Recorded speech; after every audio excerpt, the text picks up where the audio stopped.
تعرف معنا على الممثلة الجزائرية الصاعدة الصغيرة الملقبة بحسناء الجزائر إيناس عبد اللي، من تكون، كم عمرها، وماذا تفعل في حياتها؟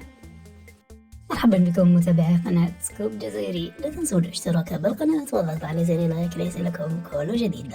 اسمها الكامل إيناس عبد اللي، بالمواليد 9 من أغسطس عام 2005. سوف تبلغ من العمر إيناس عبد اللي في هذا أوت القادم 20 عاما. تدرس إيناس عبد اللي في فرنسا.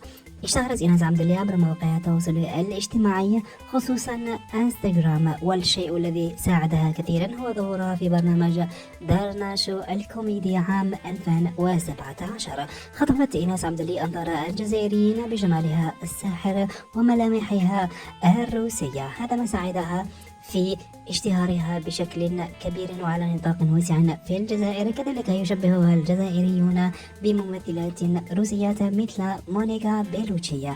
كذلك إيناس عبد اللي يلقبها الجزائريين بالفتاة التي لا تكبر، يعني مثل المزحة. متابعي قناة سكوب جزائري، لا تنسوا الاشتراك بالقناة والضغط على زر لايك ليصلكم كل جديد.